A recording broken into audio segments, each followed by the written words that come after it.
안녕하세요. 한 주간의 법조계 이슈와 소식을 한데 모아 전해드리는 로투데이 스페셜 신세아입니다. 성탄절 하루 전날인 크리스마스 이브엔 따뜻한 소식 전해드렸는데요. 대한변호사협회가 선정한 2019년 우수 변호사 11명 가운데 전문직 여성 직장 내 성희롱 성폭력 실태조사와 대책 마련에 주도적 역할을 한 홍지혜 변호사를 만나 직장 내 성폭력 문제나 양육비 미지급 등 여성, 아동, 소수자와 약자의 인권 문제에 대해 들어봤습니다. 법률방송 연말 특집으로 전해드리는 송년 인터뷰, 그 첫 번째 주인공 함께 만나보겠습니다. 2019년 기해년도 이제 정말 며칠 남지 않았습니다. 늘 그렇지만 올해도 법조계엔 많은 일들이 있었는데요. 법원과 헌법재판소에선 어떤 의미 있는 판결들이 있었는지 알아보며 2019년을 되짚어보는 시간을 가져봤습니다. 카드로 읽는 법조 함께 보시겠습니다. 그 외 법조계의 다양한 소식들 이어서 전해드리겠습니다. 성탄 전야인 오늘은 좀 따뜻하고 밝은 뉴스로 시작하겠습니다. 대한변협이 어제 오후 변협회관에서 제11회 우수 변호사상 시상식을 열고 8명의 변호사들에게 상을 수여했는데요. 법률방송이 오늘 11회 우수 변호사상 수상자 8명 가운데 한 명인 홍지혜 변호사를 만나 얘기를 들어봤습니다. 직장 내 성폭력 문제나 양육비 미지급 등 여성, 아동, 소수자와 약자 인권 문제에 천착하고 있다고 하는데요. 장한지 기자가 홍지혜 변호사를 만났습니다. 서울 역삼동 대한변협회관에서 열린 제11회 우수 변호사상 시상식. 우수 변호사상 변호사 홍지혜. 변협 우수 변호사상은 정의와 인권, 법률제도 개선과 문화 향상, 공익활동 등의 영역에서 우수한 활동을 펼친 변호사들을 선정해 수여하는 상입니다. 정말 우수 변호사로 수상되셨다면 앞으로 내가 우리 변호사들의 모범이고 얼굴이 되어야 된다라는 생각으로 우수 변호사의 품위를 잘 유지시켜 주실 거라고 믿어 의심치 않습니다. 여러분. 서울 서초동 사무실에서 만난 홍지혜 변호사. 이창희 변협회장 표현에 따르면 변호사들의 모범이고 얼굴이 된 소감이 어떠냐고 묻자 조금 얼떨떨하다는 답변이 나옵니다. 네, 정말 기뻤는데 어제 이후로는 좀 얼떨떨하기도 하고 또 좀 그때 협회장님 말씀을 하신 것 때문에 굉장히 막중한 책임감을 느끼고 있습니다. 앞으로 이름에 걸맞게 살아야 될 것 같아요. 한국여성변호사회 상임기획이사인 홍지혜 변호사는 여성가족부와 함께 전문직 여성 직장 내 성희롱, 성폭력 실태조사와 대책 마련을 하며 주도적인 역할을 했습니다. 의사나 변호사, 기자 등 이른바 세 보이는 전문직 여성들도 그런 일을 당할까 싶지만 조사 결과 응답자의 절반 정도가 성희롱이나 성폭력을 경험했다는 답변이 나왔다고 합니다. 업계가 좁다 보니 오히려 피해를 더 드러내지 못하고 쉬쉬하게 되는 측면이 있다는 것이 홍 변호사의 설명입니다. 막상 피해를 입었을 때는 호소할 수 있는 그런 게 한계가 있는 것 같더라고요. 그리고 저희는 이제 또 다른 일을 하시는 분들도 다들 마찬가지기는 하지만 저희는 또 사회가 그래도 좁다고들 하고 그리고 도제식 교육이 이루어지는 그런 분위기이기 때문에 더욱더 피해를 쉽진 않지만 그럴수록 피해를 드러내고 맞서 싸워야 한다는 것이 홍 변호사의 조언입니다. 홍 변호사는 그러면서도 미투가 악용되는 데 대해선 강한 어조로 경계했습니다. 또 한편으로는 미투를 악용하시는 분들이 계시기 때문에 그분들은 정말 진짜 피해를 입은 여성들을 해롭게 하는 분들이라고 생각을 하거든요. 악용하는 사례는 반드시 없어져야 한다고 생각을 하고. 젠더 이슈 관련해 성폭력 문제가 관심사의 한 축이라면 다른 한 축은 양육비 미지급 문제입니다. 양육비 미지급은 작게는 여성과 아동의 생존, 크게는 사회 전체의 지속과 관련된 문제라는 게 홍 변호사의 말입니다. 일반 개개인 간의 채권 채무 문제와는 달리 양육의 문제는 출산율도 굉장히 저조하고 아이의 교육이나 성장을 지원하는 문제는 2차적으로는 국가와 사회의 책임이 있다고 생각을 하기 때문에 그 비양육자의 채권 미지급의 문제는 일반 채권과는 달리 국가나 사회가 적극적으로 관여해야 하는 공익적인 취지가 훨씬 더 크다고. 홍 변호사는 양육비 미지급자 신상정보 공개 사이트 배드파더스 운영자 명예훼손 피소 사건의 무료 변론을 맡고 있습니다. 명예를 훼손했다고 하는데 누구를, 무엇을 위한 명예냐는 게 홍 변호사의 말입니다. 정보통신망법상의 명예훼손죄는 구성 요건에 비방할 목적이 있어야지 처벌하는 걸로 되어 있거든요. 그런데 이제 저희 판례에 보시면 그 비방할 목적과 그 공공의 이익은 상반된 관계에 있어요. 공공의 이익이 있으면 비방의 목적이 없다. 이렇게 판례가 형성되어 있기 때문에 재판은 국민참여재판으로 내년 1월 수원지법에서 열립니다. 양육비 미지급 실태를 알리고 문제를 공론화하기 위해 변호인단이 국민참여재판을 신청했고 재판부가 이를 수용한 겁니다. 저희들이 그 국민참여재판을 신청하게 된 결정적인 계기는 재판의 유불리를 떠나서 이 양육비 미지급의 실태를 좀 더 알리는 효과를, 그래서 개선의 목표를 두고 좀 더 궁극적인 목표에. 홍 변호사는 지난 2017년 아주 우연한 계기로 3살 아동 사망 의료소송 사건을 맡게 되면서 현재는 의료소송 분야에도 관심을 기울이고 있습니다. 정말 우연한 계기로 의료소송을 맡게 되었는데 그 사건은 3살짜리 어린아이가 아동병원에서 그 항생제를 투여받고 바로 의식상실이 와서 결국에는 뇌사로 사망한 사안이었는데 그 사건을 진행하면서는 개인적으로 다른 여타의 사건과는 좀 차별성이 있었고 굉장히 보람을. 흔히 기울어진 운동장으로 불리는 그 어렵다는 의료소송에서 홍 변호사는 원고 일부 승소 판결을 받아냈지만 운이 좋았다며 웃습니다. 의뢰인께서 그 현장에 CCTV가 있다는 사실을 알려주셔서 그게 결정적이었고 그래서 CCTV 확보를 할 수가 있었고 CCTV가 있고 그리고 진료기록부에 그 응급처치가 미숙했던 점이 어느 정도는 드러나 있었기 때문에 아주 운이 좋았던 점이 있었던 것 같습니다. 이후 이런저런 의료소송 사건을 맡아온 홍 변호사는 내친김에 의대, 대학원, 의료법 윤리 석박사 통합과정에 진학해 본격적으로 의료소송 관련 공부를 할 계획입니다. 저는 이제 2019년 한 해 동안은 5년차 변호사로서 정말 어떻게 한 해가 벌써 이렇게 지나갔는지 정말 정신없이 흘러갔는데 내년에는 이제 모교 의과대학 의료법 윤리 통합과정에 진학을 할 계획이고 석박사 학위를 통합과정으로 한꺼번에 학위를 따려는 거를 목표에 두고 여성과 아동, 의료, 홍 변호사의 관심 분야에 대해 얘기를 나누다 보니 자연스레 헌재의 낙태죄 헌법불합치 결정 얘기로 화제가 옮겨갔습니다. 간혹은 이제 낙태죄가 아예 이제는 전면 폐지돼서 낙태가 전면 허용이 된다 이렇게 오해를 하고 계시는 분들도 계시는데 그거는 아닌 게 분명하니까요.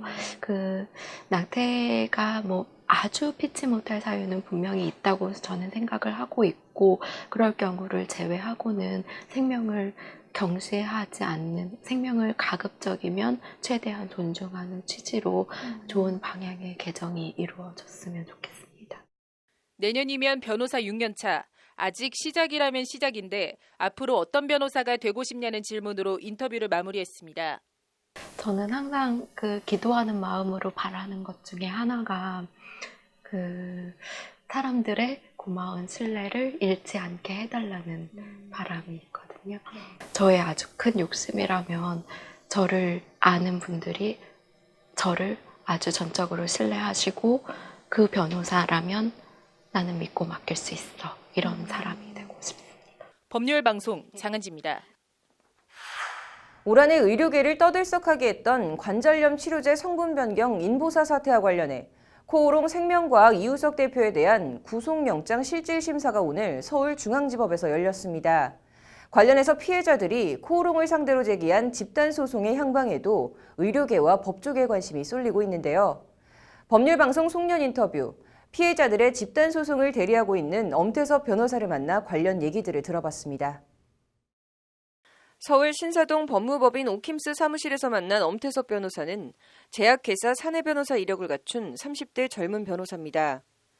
지난 3월 인보사 사태 관련 식약처 발표를 보며 뭔가 이상하다는 이른바 사건 촉이 왔다고 합니다. 그 식약처 발표 내용이 굉장히 이상했어요. 식약처에서 얘기를 하기를 코롱 측에서 자발적으로 그 판매를 중단했다라는 그런 발표를 했는데 식약처는 정부기관이거든요. 근데 정부기관에서 코롱을 마치 대변하는 듯한 그런 취지의 발표를 코오롱 생명과학이 지난 2017년 식약처 시판 허가를 받아서 야심차게 내놓은 인보사는 세계 최초 골관절염 유전자 치료제로 국내외 제약업계의 주목을 한몸에 받았습니다. 사실 인보사라는 약이 보통 그 중등도 이상의 골관절염을 앓고 계시는 환자분들을 위해서 이제 나온 그런 바이오 의약품인데 이 약품이 사실 전 세계적으로도 굉장히 각광을 많이 받았어요. 예. 연골이 재생된다는 효과를 굉장히 홍보를 많이 했었기 때문에. 하지만 애초 연골 유래세포로 만들었다던 인보사는 종양 유발 등의 부작용을 초래할 수 있는 신장 유래세포로 만든 것으로 올해 초 뒤늦게 드러났고 결국 지난 7월 시장에서 퇴출됐습니다. 저희가 직접 환자분들 한 100여 분들 대상으로 역학조사를 실시했어요. 통증은 투약 전보다 투약 후가 더 악화되었다. 그리고 활동성도 투약 전보다 후가 더 안 좋아졌다라는 것들이 다른 그런 지표들이 굉장히 대부분이 많았었고 그리고 부작용 측면에 있어서도 어떤 열감이나 붓기뿐만 아니라 심지어 어떤 종양이라든가 기타 다른 질병으로 발전된 그런 사례도 이 과정에 애초 식약처가 허가를 내주는 과정에 바이오 제약산업 활성화를 명분으로 특혜를 제공한 것 아니냐는 의혹과 코오롱 측이 성분이 바뀐 사실을 알고도 2년간 쉬쉬하고 감춰왔다는 논란까지 제기되며 파문이 일파만파 번졌습니다. 그것보다 더 중요한 것은 코롱 측에서 이 사실을 알고도 숨긴 채 환자들한테 충분하게 설명하지 않고 투약을 하게 됐고 그로 인해서 환자들이 굉장히 고통받고 있고 또 효과도 애초에 그 연골 재생이라고 그들이 광고했던 그런 내용은 전혀 허가도 받지 못한 상태였기 때문에 이에 엄태섭 변호사는 3차에 걸쳐 모두 900명 넘는 피해자들을 규합해 코오롱 측을 상대로 집단 손해배상을 청구하는 소송을 냈습니다. 제약회사를 상대로 한 집단 소송으로는 역대 최대 규모입니다. 일단은 금전적인 피해에 있어서는 이 의약품은 1회 투약하는데 약 한 600에서 800만 원 정도 소요가 되거든요. 그러다 보니까 그리고 이제 양측에 맞는 경우에는 약 한 1,600만 원 가까이 가는 경우도 있고요. 소송 자체는 저희가 3차에 걸쳐서 처음에 한 200여 분, 그리고 두 번째는 한 500여 분, 그리고 3차는 약 한 300여 분 정도 3차에 걸쳐서 첫 변론 기일은 내년 1월 9일, 이제 2주일도 채 안 남았습니다. 제약회사 사내변호사 출신이니만큼 쉽지 않은 싸움이 될 것임은 엄태섭 변호사 스스로 너무 잘 알고 있습니다. 굉장히 많은 숫자의 그 환자분들의 어떤 상태, 몸 상태 내지는 부작용을 측정하기에는 이미 지금 1년밖에 지나지 않았는데 굉장히 짧은 기간이라서 사실 단기간 내에 그것을 조사해서 뭔가 그 특별한 부작용을 증명한다라는 것은 굉장히 어려운 일이고 집단 소송과는 별개로 코오롱 측은 약품 허가 취소 처분의 적법성을 다투겠다며 식약처를 상대로 행정소송을 제기한 상태입니다. 관련해서 식약처가 애초 첫 단추를 잘못 꿰 인보사 사태에 단초를 제공했다는 것이 엄 변호사의 지적입니다. 당연히 식약처도 책임에서 당연히 자유로울 수가 없습니다. 일단 식약처는 어떤 의약품이 허가 시판되기 이전에 제일 마지막으로 허가 과정에서 검증하는 그런 정부 기관이고 그리고 또 국민보건위를 최종적으로 감시하는 정부 기관이기 때문에 당연히 책임에서는 자유로울 수가 없고 엄 변호사는 식약처의 부실하고 허술한 약품 안전성 검증 시스템 자체도 도마에 올렸습니다. 만약에 코롱 측에서 애초에 처음부터 식약처를 적극적으로 기망하기 위해서 자료를 제출했다고 한다면 식약처 입장에서는 아마 세포 변경 사실을 몰랐을 수도 있다라고 생각은 해요. 왜냐하면 식약처 내에 그런 해당 의약품에 대한 안전성이라든가 유효성을 검증할 수 있는 그런 절차가 많이 부족하고 또 바이오 의약품의 경우에는 더더욱이 부족하기 때문에 더 거슬러 올라가면 바이오 산업 활성화라는 현 정부의 장밋빛 공약에 취해 업계와 정부 모두 정작 기본 중의 기본인 안전성 검증은 소홀히 하고 뒤로 미뤘다는 것이 엄 변호사의 지적입니다. 인보사의 경우에는 바이오 의약품 신약 1호였어요. 그 과정에서 정부도 사실 바이오 산업 발전을 위해서 조금 밀어붙이기식 또 마중물 정책이라고 해서 그런 정책을 좀 무리하게 시행한 것 아닌가. 그리고 그것이 결국 이렇게 큰 화를 불러일으킨 것은 아닌가 싶어요. 이제라도 인보사 사태를 계기로 안전성을 포함한 식품의약품 검증 시스템 전반을 손보고 강화해야 한다고 엄 변호사는 강조합니다. 특히 이런 먹거리라든가 의약품, 의료기기 이런 것들의 안전성은 사실 아무리 강조해도 부족하지 않다라고 생각을 하고요. 적어도 이와 같은 의약품이라든가 먹거리 등의 어떤 허가 절차, 심사 절차, 그리고 이런 의약품들을 개발하는 제약회사, 의료기기 회사들은 적어도 이런 점들을 분명히 염두에 두고 제약회사 사내변호사 출신으로 사상 최대 규모의 제약회사 상대 소송 대리인으로 엄 변호사는 의료소송의 경우 피해자들의 입증 책임을 지금보다 훨씬 경감시켜줄 필요가 있다고 거듭 강조합니다. 환자들이 지어야 할, 부담해야 할 입증 책임이 좀 완화된 건 맞지만 그럼에도 불구하고 여전히 환자들은 약자예요. 여전히 비전문가이고 여전히 정보가 부족합니다. 그렇기 때문에 사실 의료소송에 있어서는 환자들의 입증 책임을 조금 더 경감시켜줄 필요는 있겠다라는. 제도 개선 등 어려운 문제들은 다 접어두고 이번 소송에서 이길 자신이 있냐는 말로 인터뷰를 마무리했습니다. 피해자 보호와 제약사들의 무책임한 행위에 대해 책임을 묻는 사례를 만들기 위해 쉽지 않지만 반드시 이겨야 한다는 게 엄 변호사의 답변입니다. 얼마 안 남았고 지금 준비는 철저히 하고 있고요. 승소 가능성은 사실 승소 가능성을 모든 소송이 그렇지만 예측하기는 쉽지는 않습니다. 다만 이 소송만큼은 적어도 반드시 이겨야 되는 소송이다라는 생각은 갖고 있습니다. 법률방송 신세아입니다.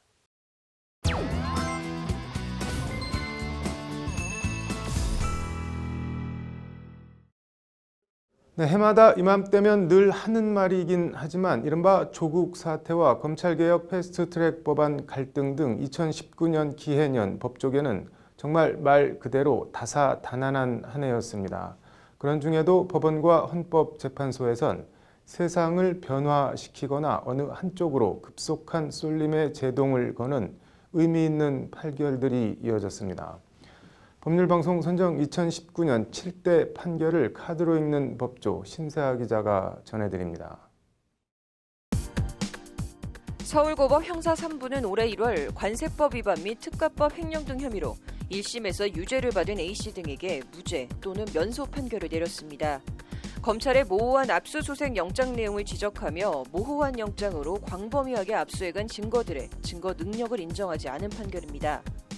해당 판결은 대법원 파기환송심 취지에 따라 내려진 판결로 앞으로 다른 하급심 법원에도 같은 기준이 적용됩니다.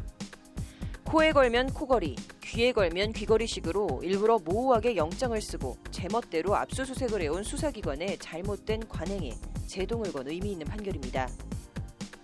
대법원 전원합의체는 2월 손해배상액 산정의 기준이 되는 육체 노동자가 일할 수 있는 정년을 기존 60세에서 65세로 상향 조정한 판결을 냈습니다. 지난 1989년 육체 노동자 가동연한을 55세에서 60세로 5년 올린 뒤 꼭 30년 만에 다시 5년 더 상향된 겁니다. 대법원 이번 판결로 보험과 연금제도 운용 및 퇴직금이나 손해배상액 산정 등 산업계와 노동계 전반에 큰 변화와 파장이 일 것으로 보입니다. 낙태죄 처벌 형법 조항은 임산부의 자기결정권 등을 침해해 위헌이다.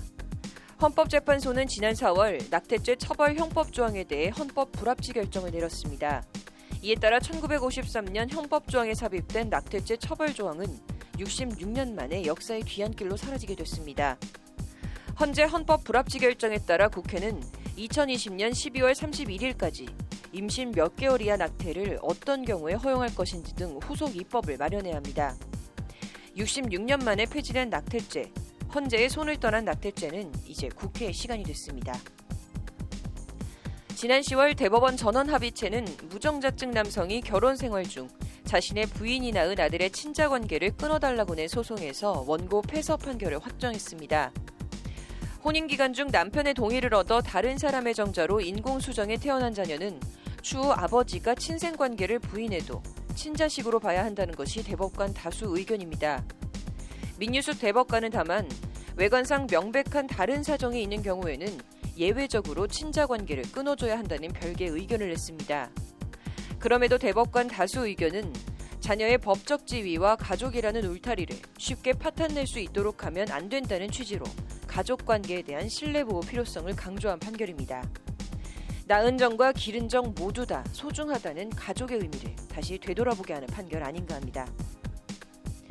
연초부터 대한민국을 뜨겁게 달궜던 미투 사건 관련 대법원이 비서 성폭행 혐의 안희정 전 충남지사에 대해 징역 3년 6개월을 확정했습니다.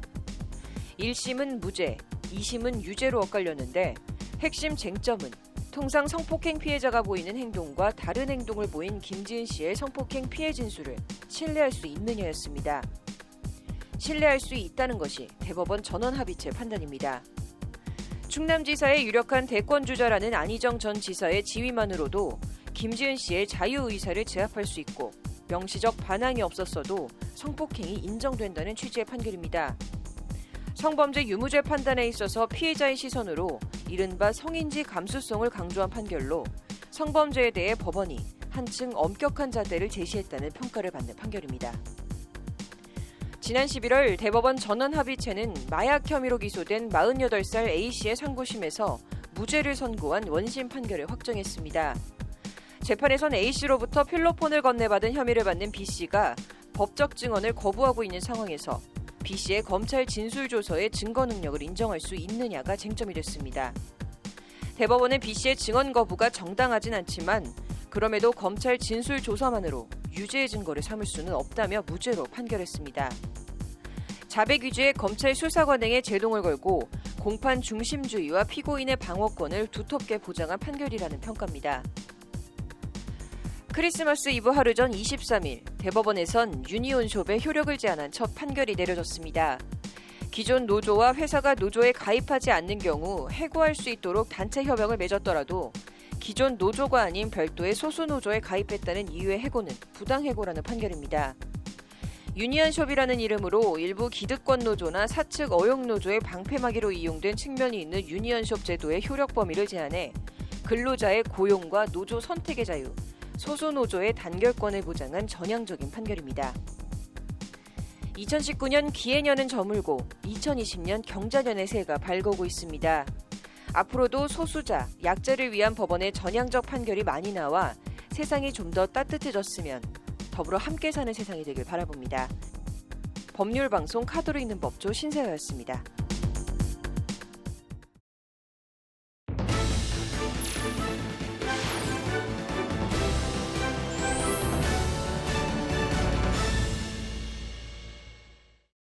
검찰이 기소 후에 재판에서 증인으로 예정돼 있는 참고인을 불러 받은 피고인에게 불리한 진술 조서는 증거로 인정할 수 없다는 대법원 판결이 나왔습니다. 이 판결이 더 주목을 받는 건 조국 전 장관 부인 정경심 교수 재판부가 해당 대법원 판례를 직접 언급했기 때문입니다. 어떤 관련이 있는 걸까요? 앵커 브리핑입니다. 대법원은 오늘 양재동 화물터미널 복합개발사업 파이시티 인허가 관련 수억 원을 받은 특가법상 알선수재 혐의로 기소된 이동률 씨에 대해 징역 1년 6개월을 선고한 원심 판결을 깨고 무죄 취지로 파기환송했다고 밝혔습니다. 선고는 지난달 28일 대법원 3부 판결로 이뤄졌습니다. 이동률 씨는 이정배 전 파이시티 대표로부터 MB정부 시절 방통대군이라 불렸던 최시중 당시 방통위원장에 대한 인허가 청탁비용 명목으로 5억 5천만 원을 받은 혐의입니다. 1심은 이동률 씨에게 이 돈을 자유롭게 처분할 권한은 없었던 것으로 보인다며 이 씨를 단순 전달자로 판단해 알선수재 혐의에 대해 무죄를 선고했습니다. 이에 검사는 항소를 하며 항소 이유서에 이정배 전 대표를 증인으로 신청할 예정이라고 적었습니다.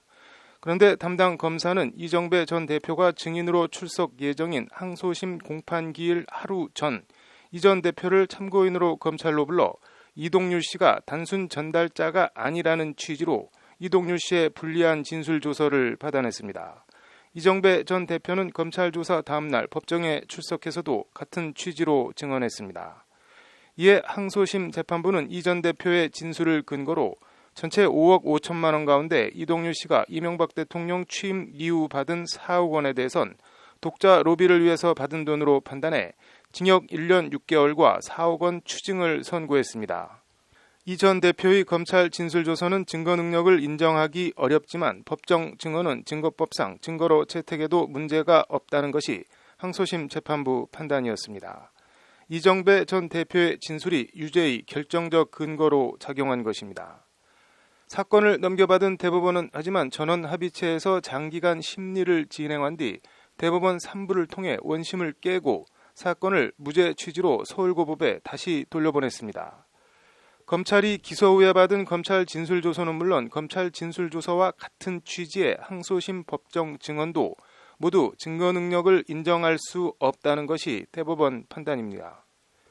이 전 대표가 법정에서 진술하기 전 검찰 조사를 받고 진술조서가 작성되는 과정에 수사기관 영향을 받아 이 사건 공소사실에 맞추기 위해 진술을 변경했을 가능성을 배제하기 어렵다는 게 대법원 판단입니다. 쉽게 말해 검찰 조사 영향과 이런저런 이유로 이 전 대표가 사실과 달리 검찰에 필요한 진술을 했을 가능성을 배제할 수 없다는 취지입니다. 대법원은 이에 검사가 일방적으로 법정 밖에서 유리한 증거를 만드는 것이므로 이는 당사자주의, 공판 중심주의, 직접 심리주의에 반할 뿐 아니라 피고인의 공정한 재판받을 권리를 침해한다고 강조했습니다. 검찰이 일단 피의자를 기소하고 나면 법정 안에서 피고인과 대등한 위치에서 다퉈야지 법정 밖에서 유리한 증거를 만들어낼 수 없다는 점을 확고히 한 판결입니다. 관련해서 조국 전 장관 부인 정경심 교수 사문서 위조 등 혐의 재판부인 서울중앙지법 형사합의 25부 송인권 부장판사는 지난 10일 정 교수에 대한 세 번째 공판준비 기일에서 대법원 이번 판결을 언급하며 검찰에 증거 제출 시 참고해달라고 말했습니다. 당시 송 부장판사는 수사기관의 권한을 이용해 일방적으로 유리한 증거를 만드는 것, 피고인의 공정한 재판을 받을 권리 등 판례 주요 부분을 직접 읽으며 판결 취지를 강조했습니다. 이에 따라 법원과 검찰 안팎에선 검찰이 지난 9월 6일 표창장 위조 혐의로 정 교수를 최초 기소한 이후 확보한 진술 조서나 증거들을 무더기로 기각하는 것 아니냐는 관측도 나오고 있습니다. 검찰은 이미 기소한 사문서 위조 혐의와 관련해 추가 증거를 수집한 것이 아니다며 별도의 추가 혐의를 수사하던 중 얻은 진술 등은 증거 능력에 문제가 없다는 의견을 재판부에 제출했다고 밝혔습니다. 대법원의 이번 판결은 공정한 재판을 받을 권리라는 측면에서 분명히 전향적인 판결입니다. 하지만 정경심 교수 재판과 얽히면서 다시 법원과 검찰의 힘겨루기로 비화하는 모양새도 연출되고 있습니다. 공정한 수사를 했는지, 공정한 재판을 하고 있는지, 검찰과 법원 모두 자신의 모습들을 겸허히 한번 돌아봤으면 합니다. 앵커 브리핑이었습니다. 유니언숍이라는 제도가 있습니다. 노조가 회사와의 단체 협약을 통해 노조 미가입자나 탈퇴자, 제명자 등을 회사가 해고하도록 하는 제도입니다. 사측의 노조 가입 방해 등 노조 무력화를 원천 차단해 단결권 등 노조할 권리를 보장해주기 위한 제도입니다. 통상 유니언숍에서 말하는 노조는 회사 노동자 대부분이 가입한 이른바 지배적 노조를 말합니다. 그런데 이 지배적 노조에 가입하지 않고 다른 소수 노조에 가입했더라도 유니언숍 규정을 따라 해고할 수 없다는 대법원 첫 판결이 나왔습니다. 앵커 브리핑입니다. 2016년 3월 제주도의 한 여객 운수업체 A사는 당시 제주 지역의 유일한 자동차 노조와 유니언숍 협정이 포함된 단체 협약을 체결했습니다. 그런데 이듬해 8월 A운수에 입사한 이모 씨 등 버스 운전기사 3명이 입사 뒤 기존 노조에 바로 가입하지 않고 있다가 그해 12월 설립된 전국 운수사업 민주버스노조에 가입했습니다. 이에 A사는 유니언숍 협정을 맺지 않은 소수노조에 가입한 이씨 등 3명을 해고했습니다. 하지만 중앙노동위원회는 이씨 등에 대한 해고는 부당해고라고 판정했고 A사는 중노의 결정에 불복해 소송을 냈습니다. 1심은 이 씨 등이 유니언숍 규정에 따른 지배적 노조의 가입 요청에 응하지 않고 다른 노조에 가입했다. 이 경우 유니언숍 협정에 따라 해고할 수 있다며 원고 승소로 판결했습니다. 2심은 하지만 다른 노조에 가입했다고 해고할 수 없다며 1심 판결을 깨고 원고 패소로 판결했습니다. 새 노조가 상당한 기간 내 설립이 예상되는 경우 근로자가 단순히 지배적 노조에 소속되지 않은 근로자라는 이유만으로 해고할 수 있는 건 불합리하다는 것이 2심 재판부 판단입니다. 대법원 3부도 오늘 2심 판결이 맞다며 2심 판결을 그대로 확정했습니다. 대법원은 먼저 신규 입사 근로자가 노조 선택 자유를 행사해 지배적 노조가 아닌 소수 노조에 가입한 경우에는 유니언숍 효력이 해당 근로자에 미치지 않는다고 확인했습니다. 대법원은 이에 근로자의 소수노조 단결권이 침해되는 경우에까지 유니언숍 협정의 효력을 그대로 인정할 수는 없다. 협정 효력은 어느 노조에도 가입하지 않은 근로자에게만 미친다고 판시했습니다. 대법원은 그러면서 근로자는 단결권 행사를 위해 가입할 노조를 선택할 자유가 있고 지배적 노조가 가진 단결권과 마찬가지로 소수노조 단결권도 동등하게 존중돼야 한다고 강조했습니다. 이는 유니언숍 협정의 효력 범위를 제한한 대법원 첫 판결입니다. 대법원 관계자는 이와 관련 향후 유니언숍 협정을 이유로 한 부당 해고가 억제됨으로써 근로자와 소수노조 단결권이 보장, 근로자의 고용 보장에도 기여할 것으로 예상된다고 오늘 판결에 의미를 부여했습니다. 꼭 이번 사건 회사를 지칭해서 하는 말은 아니고 애초 단결권 등 노동자 권리를 보호하기 위해 만들어진 유니언숍 제도가 일부 기득권이 된 노조의 기득권 유지나 어용 노조를 통한 노조 무력화에 악용된 측면이 분명히 있습니다. 어떤 제도든 제도 자체도 중요하지만 궁극적으로는 제도를 운영하는 사람의 문제로 귀결되는 것 같습니다. 소수자나 약자를 위한 전향적인 법원 판결이 더 많아지길 기대합니다. 앵커 브리핑이었습니다. 대검이 국회 처리를 앞두고 있는 공수처 설치 법안 제24조 제2항에 대해 중대한 독소 조항이라는 강력한 워딩을 써가며 수용할 수 없다는 입장문을 냈습니다. 대검이 공수처 법안에 대해 명시적으로 반대 입장을 낸 건 이번이 처음입니다. 앵커 브리핑입니다. 공수처에 대한 범죄 통보 조항 안 제24조 제2항은 중대한 독소 조항임. 대검이 기자단에 공지한 입장문 제목입니다. 대검이 중대한 독소 조항이라고 표현한 공수처 법안 해당 조항은 검찰 수사 과정에서 발견된 공직자의 범죄 정보를 모두 공수처에 통보해야 한다는 내용입니다. 고위공직자 수사라는 공수처 본연의 임무를 수행하기 위해서 필요하다는 명분으로 이른바 4+1 협의 과정서 새로 삽입된 조항입니다. 이에 대해 대검은 입장문에서 1, 2, 3, 4로 나누어 해당 조항이 왜 독소 조항인지 조목조목 지적했습니다. 대검은 먼저 공수처의 법적 성격부터 지적하고 나섰습니다. 공수처는 반부패 수사기구일 뿐 검찰, 경찰의 고위공직자 수사 컨트롤 타워나 상급기관이 아님에도 검경의 수사 착수 단계부터 그 내용을 통보받는 것은 정부 조직체계 원리에 반함이라는 것이 대검의 지적입니다. 대검은 공수처가 검경의 수사 착수 내용을 통보받아야 할 이유도 없으며 공수처, 검찰, 경찰은 각자 헌법과 법률의 테두리 안에서 각각의 역할을 수행하면 된다고 강조했습니다. 수사 착수 사전 통보 시 발생할 수 있는 부작용도 대검은 지적했습니다.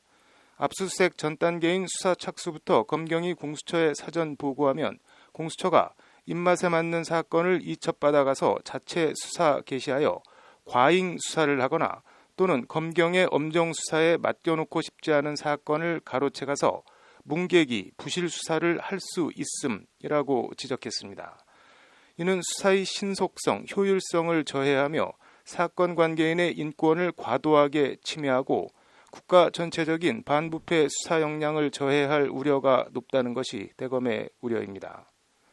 대검은 또 기존 검찰 수사관행에 비춰봐도 해당 조항은 부적절하다고 지적했습니다. 검찰에서 법무부, 청와대에도 수사 착수를 사전 보고하지 않는데 대통령과 여당이 공수처장 내지 검사 임명에 관여하는 현 법안 구조에서 공수처에 대한 사전 통보는 공수처의 수사 검열이라는 것이 대검의 인식입니다. 대검은 그러면서 공수처 통보가 청와대, 여당 등과 수사정보 공유로 이어져 수사의 중립성 훼손 및 수사기밀 누설 등 위험이 매우 높음이라고 우려했습니다. 대검은 해당 조항의 절차적 정당성 문제도 도마에 올렸습니다.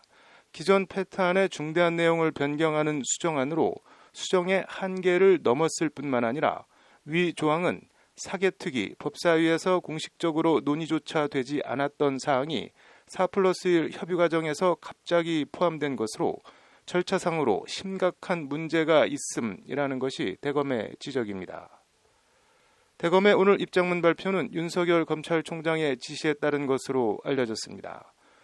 입장문 자체의 논리 구조나 명분은 크게 흠잡을 곳이 없습니다. 과잉 수사나 문계기 부실 수사 등에 대한 우려와 지적도 충분히 당연히 할 수 있는 사안입니다. 다만 검찰이 과잉 수사나 문계기 부실 수사를 지적한 데 대해선 살짝 묘한 기시감도 듭니다. 애초 공수처를 설치하려는 것도 이른바 선택적 정의로 대변되는 검찰의 과잉 수사나 제 식구 감싸기, 부실 수사 논란 때문 아니었나 하는 생각을 하면 그렇습니다. 그럼에도 4+1 협의에서 원안에 없던 공수처의 검찰 수사 착수 통보 조항을 새로 삽입해 논란을 자초한 것도 명분을 떠나 썩 좋아 보이진 않습니다.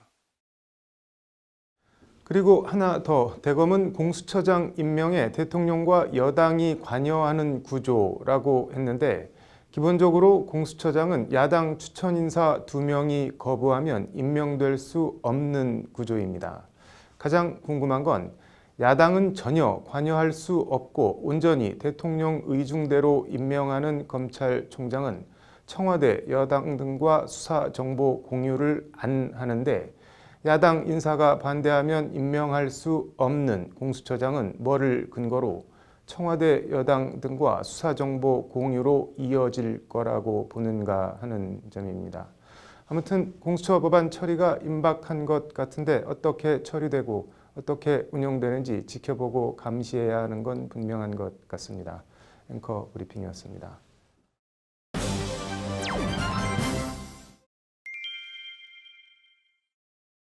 헌법재판소가 오늘 2015년 박근혜 정부와 일본 정부 사이에 체결된 한일 위안부 합의 위헌 심판에서 각하 결정을 내렸습니다. 각하는 소송 요건을 갖추지 못해 본안 판단을 하지 않고 사건을 종결하는 것을 말합니다. 피해 할머니들과 헌법소원을 낸 민변은 헌재 결정 직후 기자회견을 열고 헌재 결정에 대한 강한 아쉬움을 토로했습니다. 유재관 기자입니다. 헌법재판소가 일본군 위안부 피해자 29명과 피해자 유족, 가족 12명이 한일 위안부 합의는 위헌이라며 낸 헌법소원 사건에서 재판관 전원 일치 의견으로 각하 결정을 내렸습니다.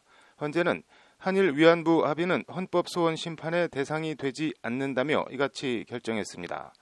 앞서 박근혜 정부는 지난 2015년 12월 위안부 피해자를 위한 재단 설립 기금에 일본 정부가 10억 엔을 지원하는 내용 등이 포함된 한일 위안부 합의 사실을 발표했습니다. 하지만 합의문에 위안부 문제가 최종적 및 불가역적으로 해결 문구 등이 포함된 사실이 알려지면서 10억 엔의 위안부 문제를 팔았다는 거센 비난이 쏟아졌습니다. 이에 민변은 지난 2016년 3월 한일 위안부 합의라는 공권력 행사로 위안부 피해자들의 헌법적 권리가 침해당했다며 헌재에 헌법소원을 냈습니다. 헌재는 하지만 한일 위안부 합의를 통해 피해자들의 권리가 처분됐다고 볼 수 없다. 헌법소원 대상이 되지 않는다며 각하 결정했습니다. 헌재는 먼저 합의문 형식에 대해 통상적인 국가 간 조약에 부여되는 명칭이나 조문 형식을 사용하지 않았고 국무회의 심의나 국회 동의 등 헌법상 조약 체결 절차를 거치지 않았다는 점을 지적했습니다. 헌재는 이에 해당 합의는 외교적 협의 과정에서 정치적 합의이며 외교정책 판단이다. 이에 대한 평가는 정치 영역에 속한다고 한일 위안부 합의의 성격을 규정했습니다. 이 사건 합의가 일본군 위안부 피해자 법적 지위에 영향을 미친다고 볼 수 없어 청구권 등 기본권 침해 가능성이 있다고 보기 어렵다는 게 헌재 재판관 전원에 일치된 견해입니다. 한일 위안부 합의의 법적 구속력 자체가 없는 만큼 피해자들의 재산권 등 법적 기본권을 침해받을 가능성이 없어 헌법소원 심판 대상이 되지 않는다는 취지의 결정입니다. 헌법소원을 낸 민변은 다른 조치들을 취할 수 있는지 더 찾아보겠다면서도 헌재 각하 결정에 강한 아쉬움을 나타냈습니다. 일단 우선 저희가 드는 생각은 많은 어르신들이 받았던 상처들 이런 부분들을 좀 더 어루만져 줄 수 있는 그런 기회가 될 수 있었는데 그 부분을 갖다가 제대로 헌재가 다 하지 못해 준 게 아닌가 하는 아쉬움이 있습니다. 외교부는 헌재 결정을 존중한다며 정부는 일본군 위안부 피해자들의 명예, 존엄 회복 및 상처 치유를 위해 가능한 노력을 지속해 나갈 것이라는 입장을 밝혔습니다. 일본 정부는 헌재 결정을 앞두고 오늘 스가 요시히데 관방장관이 기자회견을 통해 위안부 문제를 포함한 한일 간의 재산 청구권 문제는 1965년 체결된 한일 청구권 협정으로 완전하고도 최종적으로 해결된 것이라는 기존 입장을 재확인했습니다. 스가 장관은 특히 위안부 문제에 대해선 2015년 한일 간 합의에서 최종적이고 불가역적인 해결을 양국이 거듭 확인했다고 강조했습니다. 법률방송 뉴스 유재광입니다. 네, 한우 자조금 행사 불참으로 법원에서 억대의 위약금 배상 판결을 받은 배우 한혜진 씨가 오늘 항소하겠다는 뜻을 밝혔습니다. 윤수경 변호사의 이슈 속 법과 생활입니다. 변호사님, 사건 내용이 어떻게 되는 건가요? 네, 그 한우 자조금 관리위원회는요, 네. 지난해 1월에 한혜진과 그 홍보대사 활동을 위한 계약을 체결했다고 합니다. 네. 위원회는 2018년도 광고 대행사 선정 입찰 당시에 네. 한우 홍보대사는 1년간 3회 이상 행사에 참여해야 하고 네. 설, 추석, 청계광장, 직거래 장터와 한우 대행 행사에는 필수로 참석해야 한다라는 내용의 제안 요청서를 첨부했다고 합니다. 네. 그 이후에 광고 대행사로 그 SM-CNC가 선정이 되었고요. 네. 거기서는 이제 한혜진 씨를 모델로 섭외해서 위원회와 1년간 모델료로 2억 5천만 원 규모의 계약을 체결했습니다. 네. 위원회는 그해 추석 무렵에 청계천에 열리는 한우 직거래 장터 및 한우데이에 참석해 줄 것을 요구했는데 네. 한혜진 씨는 그 해당 행사에 불참했다고 합니다. 네. 위원회는 그 SM-CNC 광고 대행사를 선정하는 과정에서 네. 그 주고받았던 제안 요청서에 따라서 한혜진에게 행사 참석을 요구했는데 네. 한혜진은 남편인 축구선수 기성용이 활동하고 있는 영국에서 이사를 해야 한다라는 개인적인 이유로 행사에 네. 불참한 것으로 알려졌습니다. 네.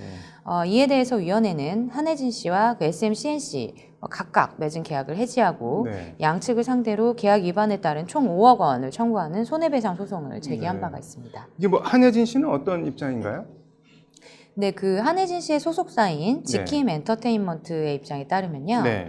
위원회에서 입찰 공고를 낸 제안서는 위원회와 SM-CNC에 관한 약속이기 때문에 네. 당사와의 계약과는 분명히 다르다고 주장을 하고 있습니다. 네. 그리고 또한 이제 위원회에서 문제를 제기한 1년간 3회 이상 행사 참여는 네. 단순 3회라고 적혀 있고 정확한 행사 명칭이나 날짜가 명시되어 있지 않다라고 강조를 했습니다. 네. 그래서 추석 행사에는 불참했지만 계약 기간이 한두 달 더 남아있기 때문에 네. 3회 이상 행사를 참여를 충분히 실행할 수 있었다라는 네. 입장입니다. 법원 판결이 어떻게 나왔나요? 네, 그 서울중앙지법 네. 민사 33부는 한심한 원고에게 2억 원을 지급하라라고 하면서 원고 일부 승소 판결을 내렸습니다. 재판부의 입장에 따르면 계약 당시 한혜진이 참석해야 할 3회 행사 중에 네. 2018년도 한우데이 행사가 포함되어 있었고 네. 이 행사 참석은 계약의 중요한 사항이라면서 한혜진이 한우데이 행사에 부득이한 사유가 없는 한 반드시 참석해야 할 계약상 의무가 있다라고 판단을 했습니다. 네. 그리고 이어서 한혜진은 이제 계약 당시부터 2018년 11월 1일 무렵 한우데이 행사가 있다는 사실을 충분히 알 수 있었고 네. 행사 5개월 전부터 참석을 요구받았다라고 하면서 네. 유명 연예인으로서 일정을 관리하는 소속사가 있는데도 해외에서 가족 이사를 이유로 행사에 불참하는 것을 부득이한 사유로 보기는 어렵다라고 판단을 네. 했습니다. 다만 이제 한혜진이 계약상 한우데이를 제외한 2회 행사에는 네. 참여를 했고 TV, 라디오 광고 촬영과 방송에는 차질이 없었던 점을 고려해서 위약금은 5억 원에서 2억 원으로 감액했습니다. 네. 또한 그 대행사인 SM-CNC에 대해서는 한혜진에게 그 위원회의 의견을 전달하기 위해서 노력한 것으로 보이고 네. 계약상에는 의무불이행 시에 손해배상 책임이 한혜진이 부담한다고 정하고 있다라고 하면서 네. 손해배상 책임이 없다라고 봤습니다. 이게 뭐 행사가 특정되지 않았다는 한혜진 씨 입장이랑은 뭐 거꾸로네요. 네, 그 소속사는 네. 23일 오후에 공식 입장문을 통해서 네. 그 위원회에서 입찰 공고를 낸 제안서는 위원회와 SMCNC에 관한 약속이다. 네. 그래서 당사와 계약과는 분명히 다름을 알린다라고 주장을 하고 있고요. 네. 그리고 문제가 되었던 1년간 3회 이상 행사 참여에 대해서는 네. 단순 3회라고 명시되어 있었기 때문에 뭐 정확한 행사 명칭이나 날짜가 명시되지 않았음을 알린다. 그래서 보도된 잔여 1회 불참에 대한 1심 판결은 나왔지만 네. 뭐 당사는 이제 인정할 수 없다라고 하면서 이제 항소할 것이라고 했고요. 네. 이번 일로 한혜진 씨가 악의적인 댓글에 시달리고 부정적으로 이슈화되는 것에 안타까움을 느낀다라고 하면서 네. 사실관계를 바로잡을 수 있도록 최선을 다하겠다. 네. 근거 없는 허위사실 유포를 자제해 주길 바란다라고 당부한 네. 바가 있습니다. 이게 뭐 개인적으로 궁금한 게 2억 5천만 원에 계약하고 2번 행사에 참석하고 한 번 안 갔으면은 3분의 1, 모델료 3분의 1, 한 7, 8천만 원 정도만 위약금으로 내면 되는 거 아닌가? 2억 원 위약금은 어떻게 나오는 건가요? 네, 이제 보통 계약 당사자 간에 네. 계약상의 의무 이행을 강제하기 위해서 네. 의무를 불이행했을 경우에 손해배상액의 예정으로 추정될 수 있는 위약금을 별도로 약정할 수가 있습니다. 네. 다만 이제 이 위약금 약정의 부당이 과다한 경우에는 네. 법원이 적당하다고 판단하는 금액으로 감액을 할 수가 있습니다. 네. 본 사건의 경우에 그 위원회는 한 씨가 계약상 의무를 이행하지 않을 경우 네. 모델료의 2배를 배상해야 한다라고 약정을 했지만 부득이한 사유가 있을 경우 이것을 양해하고 모델료 반환 등에 대해서 상호 협의하겠다라는 조항을 계약서에 포함을 한 바가 있습니다. 네. 법원은 위원회의 손을 들어줬는데요. 네. 서울중앙지법 민사합의 33부에서는 남편의 이사를 부득이한 사유로 보기 어렵다라고 하면서도 그 한우대회 행사를 제외한 이외 행사와 광고 촬영 등에 참여했기 때문에 네. 위약금을 5억 원으로 배상하는 것은 과다하다라고 판단을 해서 네. 2억 원으로 감액을 했습니다. 이번 판결이나 사건 개인적으로는 어떻게 보시나요? 네, 그 얼마 전에도 그 해외 네. 유명인의 네. 노쇼가 이슈가 된 적이 있었는데요. 네. 보통 이제 행사의 주최 측은 네. 본인들의 중요한 행사에 연예인이 참석해서 자리를 빛내줄 것을 기대를 하면서 네. 적지 않은 금액임에도 이제 홍보 계약을 체결을 하게 됩니다. 네. 그리고 이제 본인들이 좋아하는 연예인이 행사에 네. 참석하는 것에 대한 팬들의 기대 역시 상당히 네. 큰데요. 그만큼 주최 네. 측이 중요하게 생각하는 행사에 연예인이 불참을 하게 되면 네. 그 팬들의 실망감뿐만 아니라 주최 측의 손해 역시 적지 않다라고 볼 수 있습니다. 네. 이번 사건의 경우에는 그 홍보 행사에 참여 횟수뿐만 아니라 네. 반드시 참여해야 하는 행사들을 사전에 위원회 측에서 계약 전에 공지한 것으로 보이는데요. 네. 그 위원회와의 계약 당사자가 누구였는지, 그 당사자별로 그 계약의 내용은 어떻게 다른지 꼼꼼히 살펴봐야 할 것 같습니다. 네.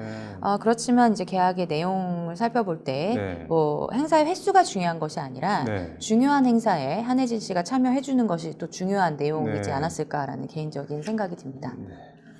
행사 3번에 2억 5천만 원, 뭐 괜찮은 직업인 것 같네요. 항소했다고 하니까 항소심 결과를 지켜봐야겠네요. 오늘 잘 들었습니다. 검찰 공무원이 억대의 뇌물을 받은 혐의로 재판에 넘겨졌지만 대법원에서 무죄 판결을 받았습니다. 그럼에도 이 검찰 공무원에 대한 강등 징계는 정당하다는 법원 판결이 나왔습니다. 판결로 보는 세상입니다. 지난 2013년 12월 서울 서부지검 형사부 소속 검사실에서 근무하던 장모 씨는 사기 피의자 신분으로 조사를 받던 B 씨의 사업에 6,500만 원을 투자했다고 합니다.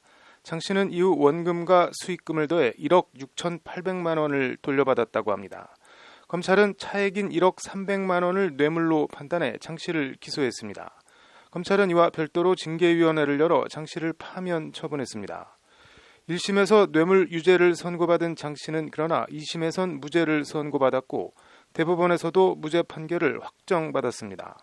이에 장 씨의 파면 처분을 심사하던 인사혁신처 소청심사위원회는 파면 처분을 해임으로 징계 수위를 낮췄지만 장 씨는 해임에도 불복해 소송을 냈고 이겨서 검찰에 다시 돌아왔습니다. 대검은 이에 다시 징계위원회를 열어 지난해 10월 장 씨에 대해 강등 징계를 의결했고 장 씨는 또 불복해 소송을 냈습니다. 재판에서 장 씨는 해당 징계 사유는 시효가 이미 지나 강등 처분은 징계재량권 남용이다고 주장했습니다. 서울행정법원 행정 6부는 하지만 장 씨가 검찰총장을 상대로 낸 강등 처분 취소 소송에서 장 씨의 주장을 기각하고 원고 패소로 판결했습니다.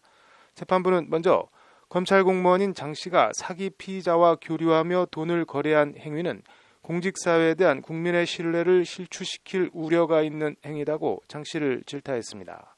재판부는 이에 기존 징계에 대해 불복 절차를 거치는 동안 징계 시효가 지나는 경우 징계 사유 중 일부가 존재해도 이를 징계할 수 없다는 부당한 결과가 초래된다며 강등 징계가 정당하다고 판시했습니다.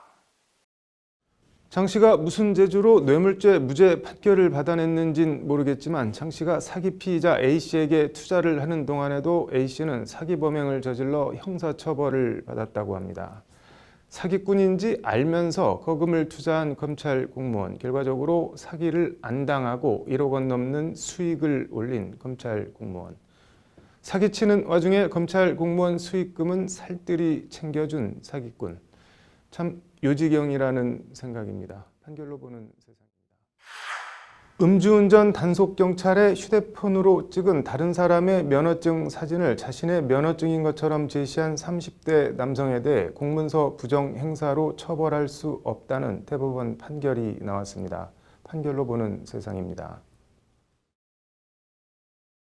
35살 신모 씨는 지난 2017년 4월 서울 양천구의 한 도로에서 무면허에 혈중 알코올 농도 0.112%, 면허 취소 수준으로 술까지 마신 상태에서 운전하다 음주 단속에 걸렸습니다.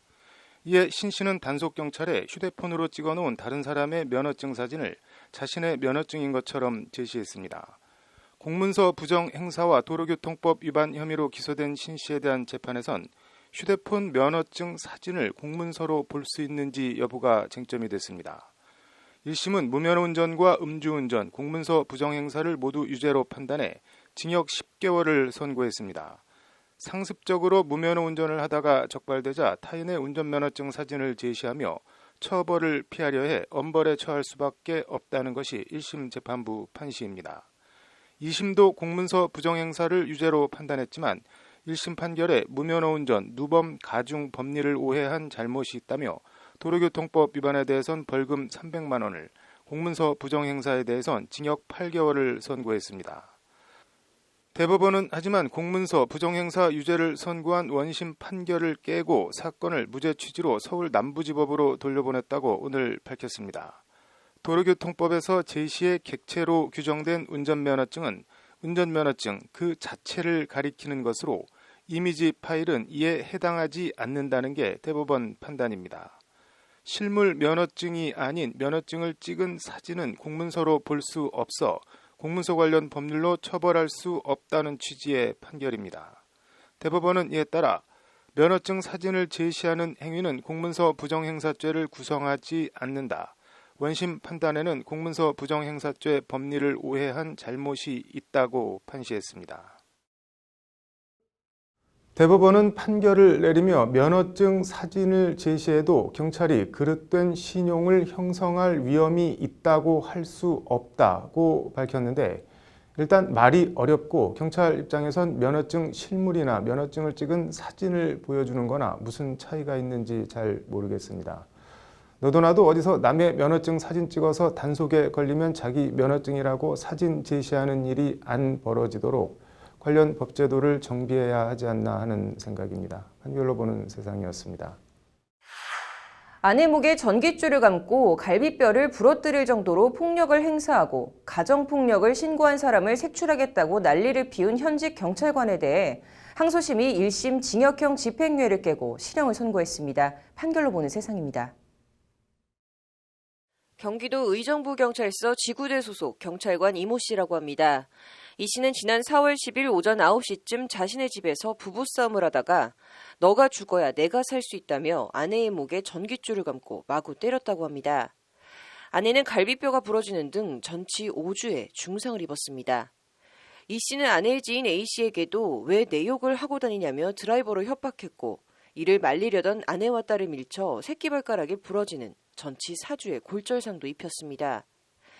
이 씨는 지난 5월 29일에는 무슨 이유에선지 자신의 집에서 극단적인 선택을 하려 했는데 가족들이 이를 발견하고 만류하자 만류하는 가족들을 또 폭행했습니다. 동네 주민이 이런 사실을 신고하자 이 씨는 신고자를 색출한다며 경찰서 사무실에서 신고자의 전화번호를 찍어 이를 가족들에게 보냈습니다. 6월에는 자신의 집 거실에 옷을 쌓아두고 불을 지르려고 하는 등 상식적으로 이해하기 힘든 폭력적 성향을 보였다고 합니다. 결국 특가법상 특수상해와 특수협박 등 6개 혐의로 재판에 넘겨진 이 씨는 1심에서 징역 2년에 집행유예 3년을 선고받았습니다. 1심 재판부는 피고인은 범죄를 예방하고 수사해야 할 경찰관임에도 의무에 위반해 각종 범죄를 저질렀다고 이 씨를 질타했습니다. 재판부는 다만 피고인이 피해자와의 갈등으로 여러 차례 극단적인 선택을 시도하며 상당 기간 정신적으로 고통을 겪은 점을 참작했다고 집행유예 양형 사유를 밝혔습니다. 이 씨는 판결에 불복해 항소했습니다. 항소심에서 이 씨는 평소 습관에서 비롯된 우발적인 범행에 불과하다며 고령이고 형사처벌을 받은 적이 없는 점을 참작해달라고 요청했습니다. 항소심은 그러나 피해자들이 엄벌을 원하고 있다며 1심 집행유예를 파기하고 징역 8개월의 실형을 선고했습니다. 2심 재판부는 피고인에게 피해자들에 대한 접근 금지 명령이 있었음에도 반성하지 않고 범행을 또 저질렀다. 가정폭력에 지친 피해자들이 구금 등의 엄벌을 원하고 있다며 이같이 선고했습니다. 아내를 때리는 건 둘째치고 집에 불을 지르려 하고 자신은 물론 가족들에게도 극단적인 선택을 강요한 걸 보면 이 씨의 정신 상태가 극도로 불안정해 보입니다. 하루하루가 불안하다 못해 지옥이었을 가족들을 생각해서 적극적으로 치료를 받아보는 게 어떨까 합니다. 판결로 보는 세상이었습니다.